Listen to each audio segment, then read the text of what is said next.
ಸುತನ ಮತ್ತು ಪವಿತ್ರಾತ್ಮರ ನಾಮದಲ್ಲಿ ಆಮೆನ್. ಹೆದರದಿರು, ಇನ್ನು ಹೆದರದಿರು, ಇಮ್ಯಾನುವೇಲ್ ನಿನ್ನ ಜೊತೆಗಿರುವರು. ಹೆದರದಿರು, ಇನ್ನು ಹೆದರದಿರು, ಇಮ್ಯಾನುವೇಲ್ ನಿನ್ನ ಜೊತೆಗಿರುವರು. ತನ್ನ ಅಂಗೈಯಲ್ಲಿ ಚಿತ್ರಿಸಿದವ ನಿನ್ನ ಕಣ್ಮಣಿಯಂತೆ ನಡೆಸುವ ದೇವ. ತನ್ನ ಅಂಗೈಯಲ್ಲಿ ಚಿತ್ರಿಸಿದ ನಿನ್ನ ಕಣ್ಮಣಿಯಂತೆ ನಡೆಸುವ ದೇವ. ಹೆದರದಿರು, ಇನ್ನು ಹೆದರದಿರು, ಇಮ್ಯಾನುವೇಲ್ ನಿನ್ನ ಜೊತೆಗಿರುವರು. ಹೆದರದಿರು, ಇನ್ನು ಹೆದರದಿರು, ಇಮ್ಯಾನುವೇಲ್ ನಿನ್ನ ಜೊತೆಗಿರುವರು. ಸಿಂಹಗಳ ಮಧ್ಯೆ ತಳ್ಳಲ್ಪಟ್ಟರು, ಹೆದರದಿರು ನೀನು. ಬೆಂಕಿ ನಡುವೆ ಹಾಕಲ್ಪಟ್ಟರು, ಹೆದರದಿರು ನೀನು. ಸಿಂಹಗಳ ಮಧ್ಯೆ ತಳ್ಳಲ್ಪಟ್ಟರು, ಹೆದರದಿರು ನೀನು. ಬೆಂಕಿ ನಡುವೆ ಹಾಕಲ್ಪಟ್ಟರು, ಹೆದರದಿರು ನೀನು. ಕಣ್ಮಣಿಯಂತೆ ಕಾಯುವ ದೇವ ನಿನ್ನನ್ನು ರಕ್ಷಿಸಿ ನಡೆಸುವನು. ಕಣ್ಮಣಿಯಂತೆ ಕಾಯುವ ದೇವ ನಿನ್ನನ್ನು ರಕ್ಷಿಸಿ ನಡೆಸುವನು.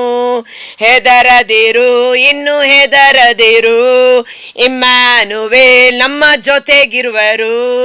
ಹೆದರದಿರು, ಇನ್ನು ಹೆದರದಿರು, ಇಮ್ಯಾನುವೇಲ್ ನಮ್ಮ ಜೊತೆಗಿರುವರು. Price the lord. ಈ ದಿನದ ಮುಂಜಾನೆಯ ಜೀವಸ್ವರ ಪ್ರೇಷಿತರ ಕಾರ್ಯಕಲಾಪಗಳು 28ನೇ ಅಧ್ಯಾಯ ವಚನ 4. ಆ ದ್ವೀಪದ ನಿವಾಸಿಗಳು ಪೌಲನ ಕೈಯಿಂದ ನೇತಾಡುತ್ತಿರುವ ಹಾವನ್ನು ಕಂಡು, ಇವನೊಬ್ಬ ಕೊಲೆಗಡುಕನೇ ಸರಿ, ಇವನು ಸಮುದ್ರದಿಂದ ತಪ್ಪಿಸಿಕೊಂಡು ಬಂದರೂ ವಿಧಿ ಇವನನ್ನು ಉಳಿಸಲಿಲ್ಲವಲ್ಲ ಎಂದು ತಮ್ಮಲ್ಲೇ ಮಾತನಾಡಿಕೊಂಡರು. Praise the Lord. ಹೆದರದಿರು ನೀನು, ಹೆದರಿದರು, ಇಮ್ಯಾನುವೇಲ್ ನಿನ್ನ ಜೊತೆಗಿರುವರು. ಜನರು ನಮ್ಮನ್ನ ಹೊಗಳಲ್ಲಿ ತೆಗಳಲ್ಲಿ, don't worry, concentrate on Jesus. ಯೇಸುವನ್ನ ಗುರಿಯಾಗಿಟ್ಟುಕೊಂಡು ನಿಮ್ಮ ವಿಶ್ವಾಸದ ಹೋರಾಟವನ್ನು, ವಿಶ್ವಾಸದ ಜೀವನವನ್ನು ಮುಂದುವರೆಸೋಣ. ಇಲ್ಲಿ ಸಂತ ಪೌಲ ದೇವರ ರಾಜ್ಯಕ್ಕಾಗಿ ದುಡಿದಂತ ಅದ್ಭುತಕರವಾದ ದೇವರ ಸೇವಕ, ಹೌದಲ್ವಾ? ಆತನ ನಿಮಿತ್ತ ದೇವರು 240 ಮಂದಿಯ ಪ್ರಾಣವನ್ನು ಸಮುದ್ರದ ಅಪಾಯದಿಂದ ಸಂರಕ್ಷಣೆ ಮಾಡಿ ಕರೆದುಕೊಂಡು ಬಂದಿರುತ್ತಾರೆ. ಅವರು ದಡಕ್ಕೆ ಇಳಿದ ನಂತರ ಮಾಲ್ಟಾ ಅನ್ನುವ ಒಂದು ದ್ವೀಪಕ್ಕೆ ಹೋಗಿ ಸೇರ್ತಾರೆ. ಅಲ್ಲಿ ಚಳಿ ಹೆಚ್ಚಾಗಿದ್ದ ಕಾರಣ ಜನರೆಲ್ಲರೂ ಬೆಂಕಿಯನ್ನ ಹಚ್ಚಿ ಚಳಿ ಕಾಯಿಸಿಕೊಳ್ಳುವ ಸಮಯದಲ್ಲಿ ಪೌಲ ಒಂದು ಕಟ್ಟಿಗೆ ತುಂಡುಗಳನ್ನ ತೆಗೆದುಕೊಂಡು ಬಂದು ಬೆಂಕಿಗೆ ಹಾಕುವ ಸಮಯದಲ್ಲಿ ಆ ಕಟ್ಟಿಗೆ ತುಂಡಿನೊಳಗೆ ಅಡಗಿಕೊಂಡಿದ್ದ ಒಂದು ಸರ್ಪ, ವಿಷ ಸರ್ಪ ಅವನ ಕೈಗಳನ್ನ ಸುತ್ತಿಕೊಳ್ಳುತ್ತದೆ. ಅದನ್ನ ನೋಡಿದ ಕೂಡಲೇ ಜನರು ಮಾತನಾಡುತ್ತಾರೆ, ಅಯ್ಯೋ ಇವನು ಕೊಲೆಗಡುಕ, ಇವನು ಕೊಲೆಗಡುಕ, ಸಮುದ್ರದಿಂದ ಇವನನ್ನ ಕಾಪಾಡಿದರೂ ಸಹ ವಿಧಿ ಇವನನ್ನ ಬಿಡ್ತಾ ಇಲ್ವಲ್ಲ, ಇನ್ನೇನು ಸ್ವಲ್ಪ ಹೊತ್ತಿಗೆ ಈ ಹಾವು ಕಚ್ಚಿ ಅವನ ಮೈ ಊದಿ ಅವನು ಸತ್ತು ಹೋಗುತ್ತಾನೆ ಎಂದು ಅವನ ವಿರುದ್ಧವಾಗಿ ಮಾತನಾಡಲು ಪ್ರಾರಂಭ ಮಾಡಿದರು. ಆ ಜನರು ಯಾರು? ಇದುವರೆಗೂ ಸುಮಾರು ದಿನಗಳ ಕಾಲ ಹಡಗಿನಲ್ಲಿ ಪೌಲನೊಟ್ಟಿಗೆ ಪ್ರಯಾಣ ಮಾಡಿದಂಥ ವ್ಯಕ್ತಿಗಳು.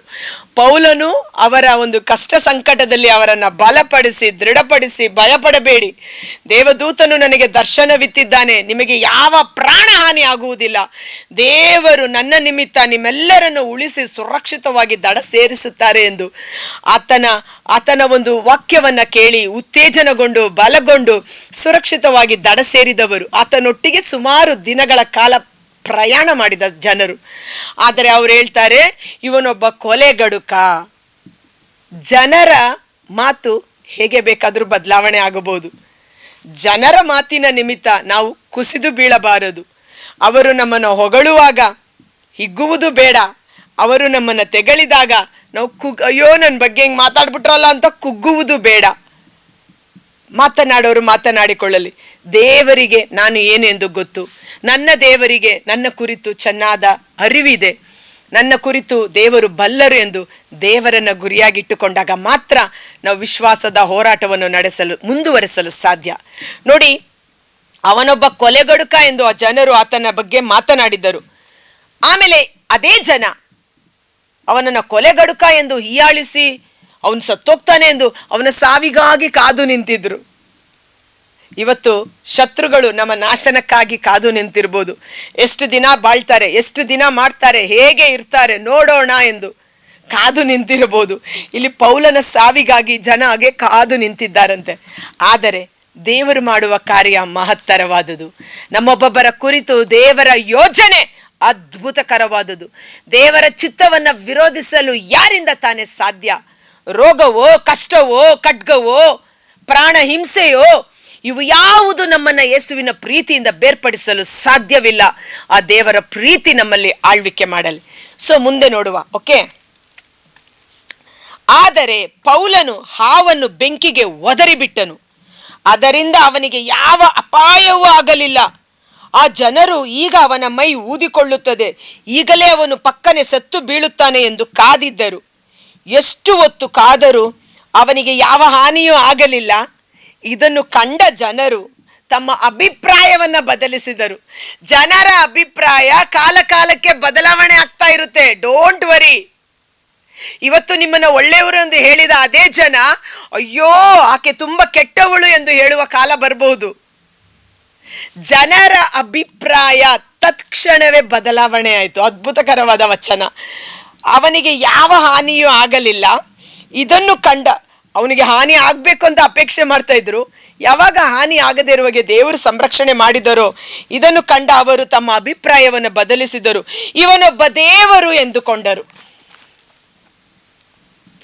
ಇವನು ಕೊಲೆಗಡುಕ, ಇವನು ಸತ್ತು ಬೀಳುತ್ತಾನೆ ಎಂದು ಅವನು ಸಾಯುವುದನ್ನೇ ಆತುರದಿಂದ ನೋಡುತ್ತಿದ್ದ ಜನ. ಆದರೆ ದೇವರ ಚಿತ್ತ, ದೈವ ಯೋಜನೆ ವಿಭಿನ್ನವಾದುದು.